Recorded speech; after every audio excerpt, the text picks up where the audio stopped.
देखिए, इस वक्त हम पूर्वी चंपारण जिले के कल्याणपुर में हैं और मैं बता दूं कि विकासशील इंसान पार्टी यानी मुकेश सहनी की पार्टी को एक बड़ा झटका लगा है।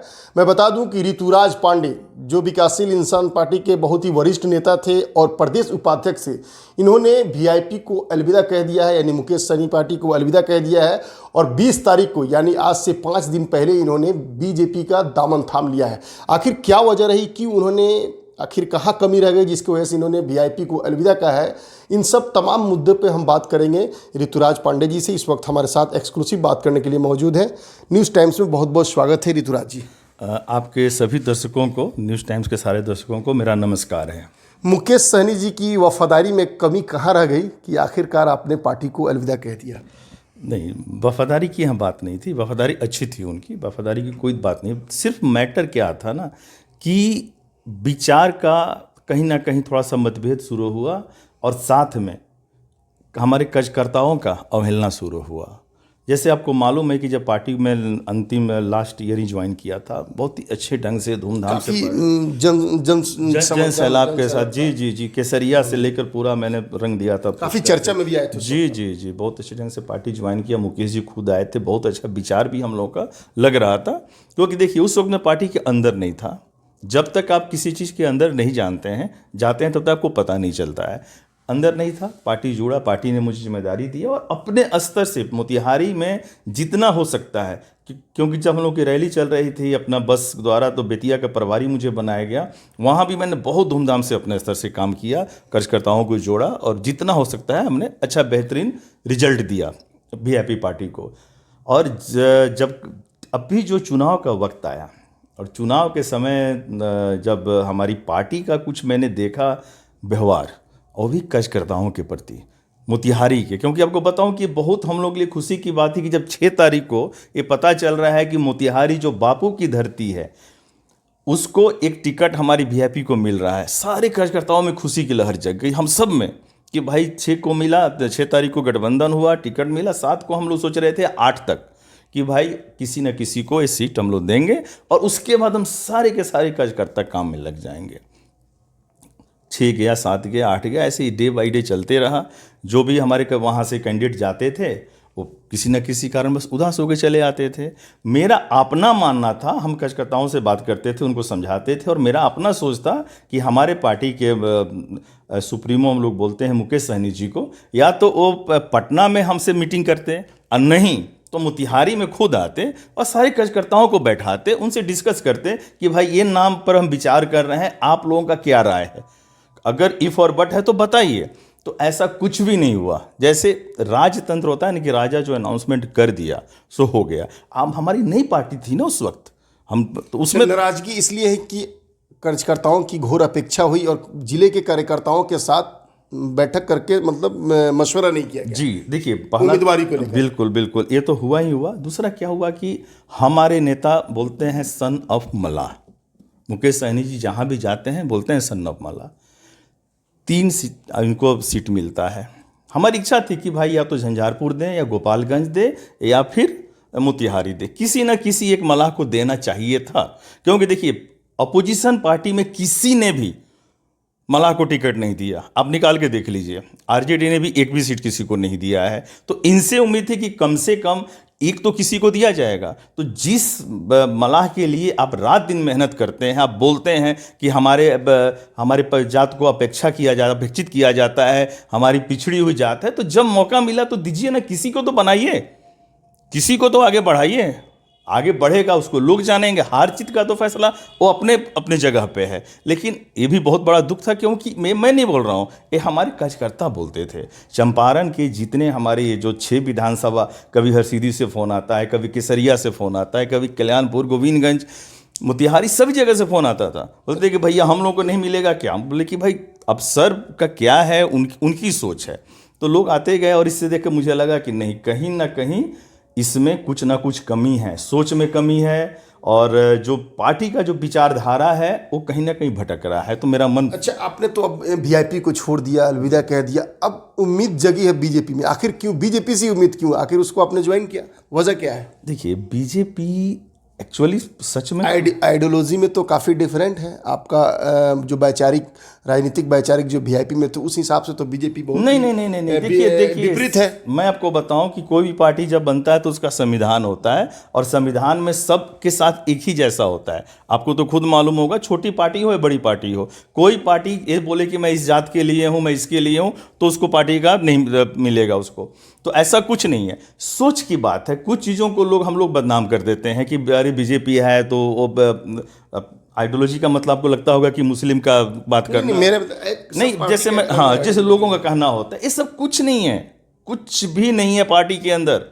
ये सब हमारे सोच का है। और जो विपक्षी जो लोग होते हैं ना, जो कुछ नहीं मिलता, आप खुद सोचिए ना कि आज 2014 में हमारे बीजेपी का फर्स्ट टाइम गवर्नमेंट फुल बहुमत से आता है, फिर 2019 में भी आता है, और 25 में आप देखिए कि अपना 24 में फिर हम लोग तैयारी में कर रहे हैं। अगर कहीं भी कमी रहती तो जानता हमको उखाड़ के नहीं फेंक देती। अच्छा, ये कहा यह जा रहा है कि इस बार पूर्वी चंपारण लोकसभा क्षेत्र में काफ़ी कांटे का टक्कर है, और इस बार भीष्म पितामह की नहीं चलेगी, चूँकि राह आसान नहीं है, और महागठबंधन एक ऐसे उम्मीदवार को दिया है जो इस जिले का काफ़ी लोकप्रिय है और चहेता है, जिसकी वजह से मुकाबला बिल्कुल देखा जा रहा है कांटे का है, और कई लोग तो कह रहे हैं एक तरफा है।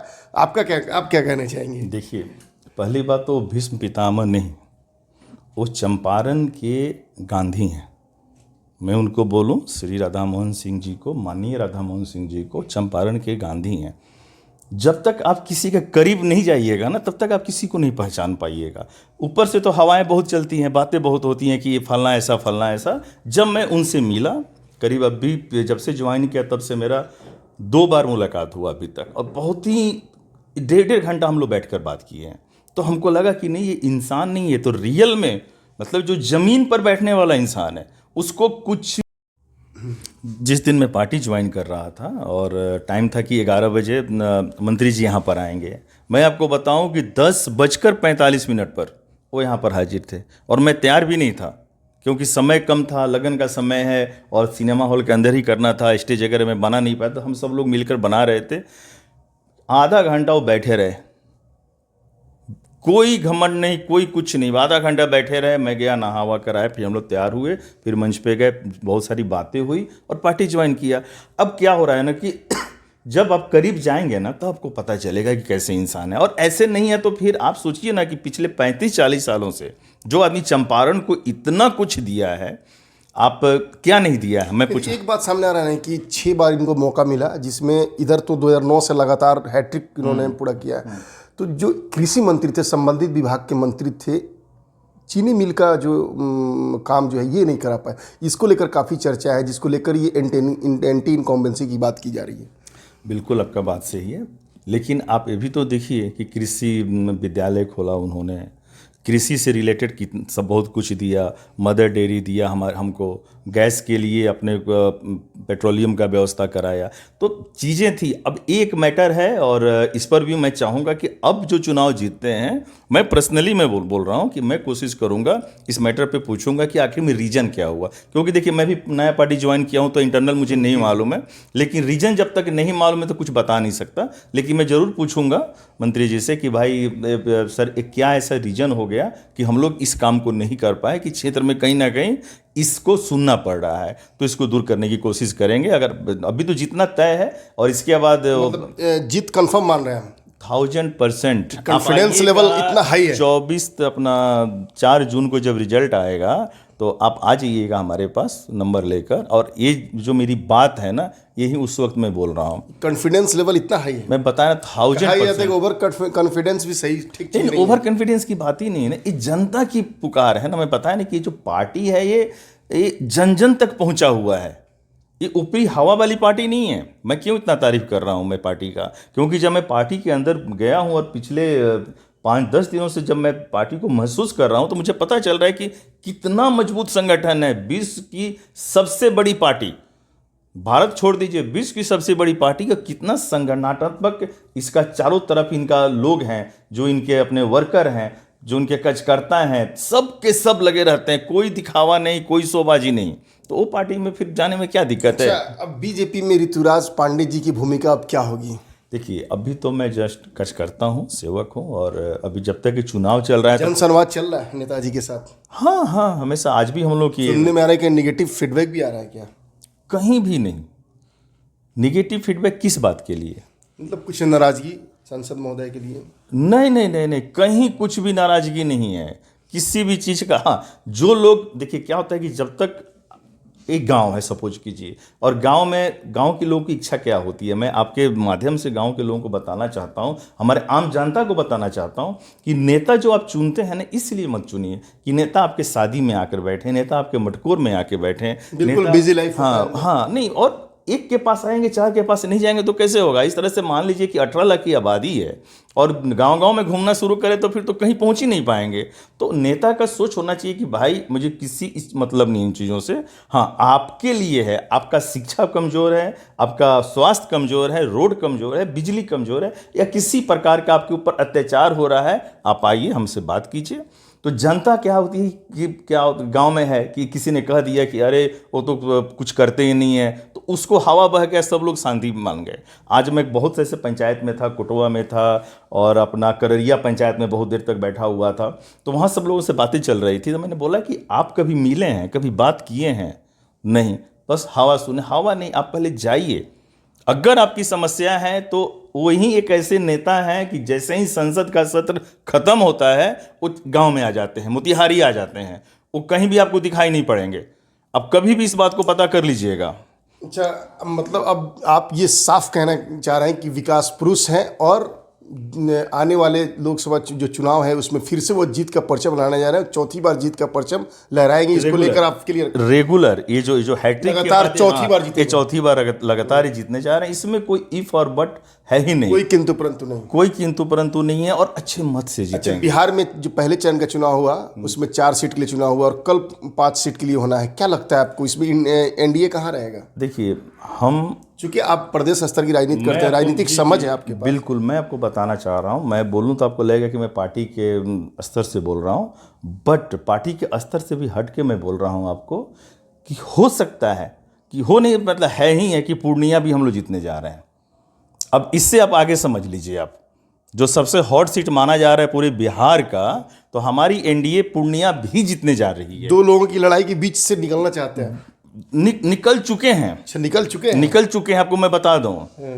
मेरा जो सोच है, मैं जो दिख रहा हूं उसके हिसाब से हम निकल चुके हैं और पूर्णिया भी जीतने जा रहे हैं। दूसरी बात, आप सोचिए ना कि जिस विपक्षी पार्टी के हमारे नेता माननीय तेजस्वी यादव जी जब पूर्णिया में आकर बोलते हैं कि भाई 2 ही पार्टी है, इंडिया और एनडीए, ये काफी वायरल हो रहा है। आप इनको वोट मत देना लेकिन एनडीए को दे देना।